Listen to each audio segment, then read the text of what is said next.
line for my Cubs tonight, Tony, and I've convinced myself we're going to lose. Tony Kornheiser. Oh, this makes me feel bad for you. You know who you should feel bad for? Who? The Washington Nationals. They stink. What'd they do? They stink. They have a single gamer? No. Did they have a tiebreaker to win the division in the league? No. What they got? They are the most disappointing team in the major league. Now you're talking. I hope he wins. Where's he going? I hope he. I don't know.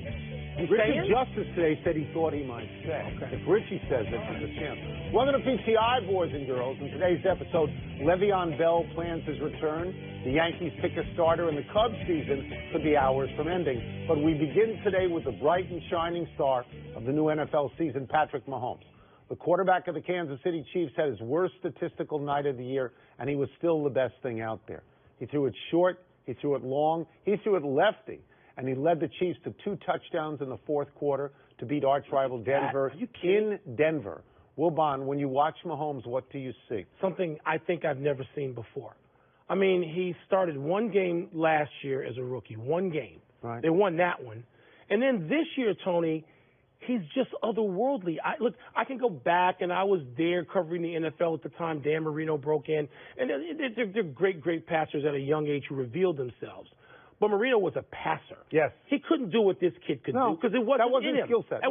But when you see him, it's like part Roger Staubach and part Joe Montana, and he's in his second year, and it's his 5th start. And I've never seen a young quarterback play quite the way Mahomes did last night. So we can debate Baker Mayfield. You hate Baker Mayfield. No, I don't. Yes, you do. I still care about him. I believe that Baker Mayfield can be a cross between Drew Brees and Fran Tarkenton. We cannot debate Mahomes. No, he's not debatable. This kid is the good. He's the MVP of the league at this moment. He can, as we say, fling the P. Yeah. He can do what that. Say? He can get it anywhere he wants to get it. Now, to be fair, there's 2 things that he has working for him that other first-year guys don't have.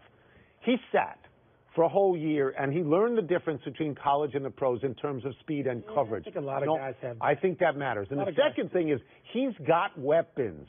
Okay, he's got Kareem Hunt. He's got Kelsey at tight end. Oh, no, it does matter. No, it doesn't. Because most guys who break into a team don't have that. They're on bad teams. Guy looks good. Tony, this guy can run either direction out of the pocket, plant, and fire in a way that not even a half dozen other quarterbacks can do in this league right now. No, so yes, having Kelsey helps anybody. It does. But Tony, the physical talent. See, we now look because of analytics to explain all things, many of them stupidly, particularly on Sunday and Monday when talking about the NFL. Sometimes a guy is just physically superior to his peers, and this kid appears to be that. And with all that, Denver could have and maybe should have won the game. They had Demaryius Thomas out there. They had him alone. Yeah, he did. I'd never heard Mahomes speak until the post game. I watched the whole post with Louis Riddick and Steve Young. Mike, that's a cartoon voice. That's a gravelly voice. I never thought that voice was going to come out of that body. What appealed to me was his command of everything that was going on, including the post game. Well, part of it is he grew up in a household with a professional athlete. Dad. Yes. Pitcher. Yes. 16 years. We have news, kind of, sort of, on Le'Veon Bell. ESPN's Jeremy Fowler is reporting that Bell, according to a source, is still planning to report to the team in week 7 or 8 of this season. Fowler quotes Bell as saying, "I've got to take this stand. Knowing my worth and knowing I can tear a ligament at any time, I knew I couldn't play 16 games with 400 or more touches." Close quote. The Steelers rank last in the NFL in rushing since week 1 and were historically pathetic running the ball Sunday against the Ravens in a loss.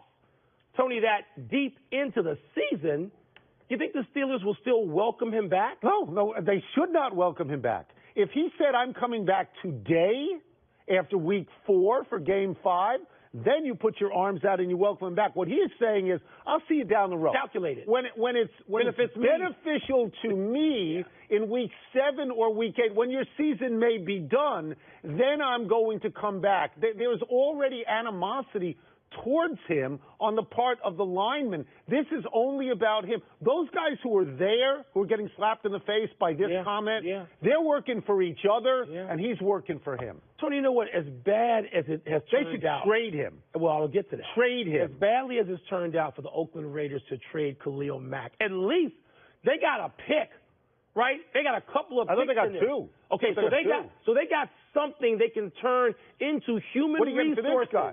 So the Steelers should trade him. What are they doing? I agree with Either get him in or deal him now. He has already clearly moved on from Pittsburgh. He is worried about next year's contract, wherever that is going to be.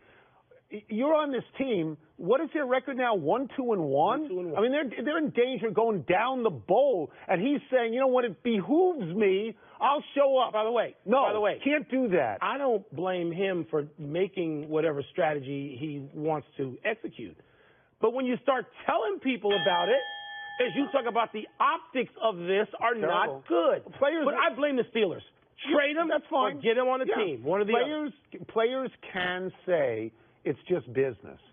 But when you hear a teammate say, and I'll be back 5 weeks from now because it's a...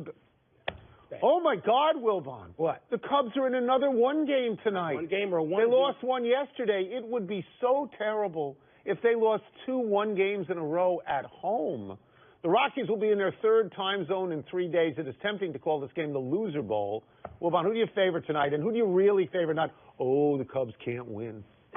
You don't really want to go back and get my record of predicting about the Cubs going back to being down 3-1 thinking they could win the World Series, because it would be about 80%. Oh, was that the year that I called them the 1927 Yankees, and until September 28th, you said don't call them that? 3 years in a row, yeah, don't do that when they won the their Cubs, which I know you don't know because you don't watch their games. I do. Mm-hmm.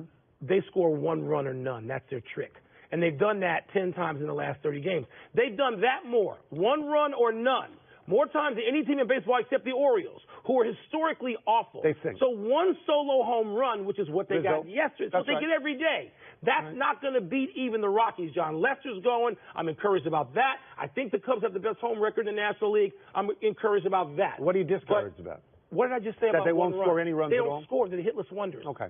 So my feeling is that, and the reason I favor the Cubs is because they have advanced recently in most every year that they got into the playoffs. Yeah. The Rockies have 3 in a row. The Rockies have not advanced since 2009. I think that there's something ingrained in a team that is essentially the same team. Yep. Going out there again, getting that opportunity. And when you talk about Lester, let us go to some numbers about Lester. 22 postseason starts, more than anybody active. 2.55 ERA. Full run lower than his regular ERA. 18-6 this year, and plus 79 in his career. There's nobody you've got that you would put more faith in than John Lester. No, not since Arrieta in 15, and not since Ferguson Jenkins before that. Right now. So, no, right now, we got the guy we want on the mound. Well, Greg Maddux had a couple of years there. You might have favored him. Greg Maddux was not great in the postseason for the Cubs. Didn't he win a Cy Young for the Cubs at one point? Yes, he did. Yeah. He did, Tony. But you're right about Lester. Yeah. The question is, can we hit?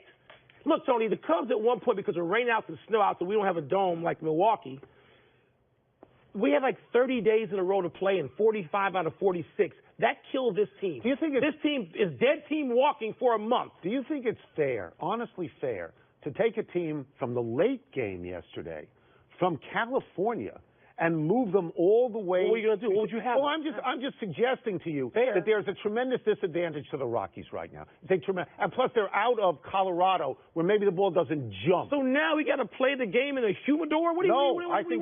I think Chicago's going to win. I hope you're right.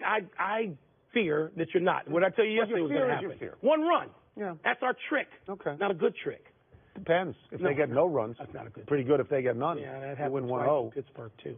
While the Cubs and Rockies will go with their aces in sudden death, the Oakland A's will start a reliever, Liam Hendricks, and go the bullpen route tomorrow. The Yankees will start Luis Severino, who got shelled in last year's 1-run playoff. Severino has a 2.74 ERA at home in Yankee Stadium, which seems encouraging enough. Yes.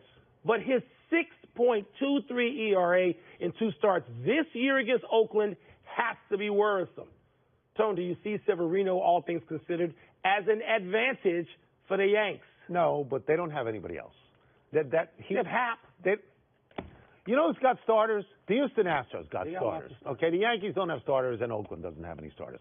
If the Yankees are going to win this game, the Yankees are going to do it the way they win most games, with power. You know, you score a lot of runs. What is interesting is if Oakland does this, if Oakland throws every inning or so, another guy who's coming out at 98, which may be the future of baseball, which Rob Manfred is afraid of, but may be brilliant in its way, that makes this an interesting game. Because Oakland has no starters. Right. So again, I told you that Richard Justice was on the podcast today. He likes Oakland. He says they're the hottest team. He likes them right now. And it won't matter to them that they're in Yankee Stadium. That doesn't matter. He loves the first baseman, third baseman. Let me get the names right. The third baseman, Matt Chapman. The first baseman, Matt Olson. Loves them. The hottest team in baseball right now, and this is not debatable, and I love Richie, it's the Milwaukee Brewers. So we digress. Well, if you talk about the Yankees, yes, it's a 10-8 sort of night. Right. That's what they're planning on. They're going to get the big boys to come out there. I mean, Judge has been back long enough now where you think he's going to be Aaron Judge again. Well, you know, Stanton can be Stanton. But when you see that little in the band ball in the 240 feet down East Line ballpark that is Yankee Stadium. When you see analytics that you hate so much. And one thing that it tells you all the time is when a pitcher goes around, unless it's a truly great pitcher, goes around for the third time in the lineup, that's when he gets hit. The most runs in the league are given up in the first inning, not later in the game.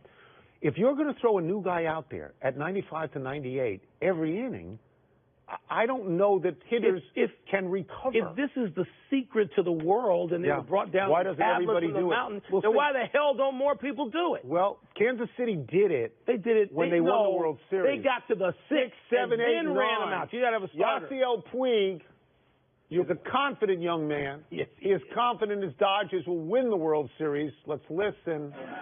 Hey, Atlanta, I see you soon, baby. And the next one, Chicago, Colorado, no matter who's going, we're going to beat it. And we're going to the World Series again. And this time, we're going to win the World Series. 2018, the big party is here in Los Angeles. Forget what he's talking about. He's holding 3 beers in one hand. That's a giant hand. Well, man, should anybody, including his teammates, have an issue with him saying all these things? No. First of all, we've covered enough teams to know this. Every team out there, just about every team, they have a person or two, no matter how great the locker room is, and it's part of what makes the locker room great, of guys they don't pay any attention to at any time of day or night. That, I bet, is Puig on this level. He provides comic relief. He's just saying, I'm confident, we're good, we're going to win. No, who could have objections to that? I have not looked at the oeuvre of Mr. Puig's words. What I like is the videos of him licking the bat.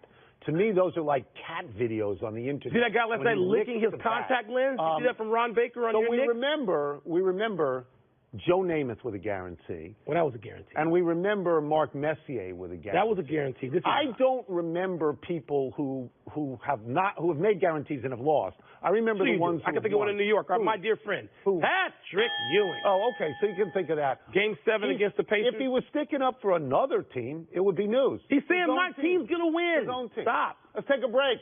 Coming up, Alabama's the best team in the country, but is Notre Dame more likely to reach bowl season undefeated? Arthur Blank says he's worried about his 1-3 Falcons. With good reason. Arthur Blank's the owner, right? Yeah. He's not dancing, though. He's not dancing like Tom Boogie Benson used to come down with that parasol. Yeah, but Arthur Blank was down there at the Super Bowl thinking they were going to win in the fourth and had to walk away at that point. Yeah, but they did. This Crown Royal Vanilla, so good, so smooth. Can you have too much vanilla?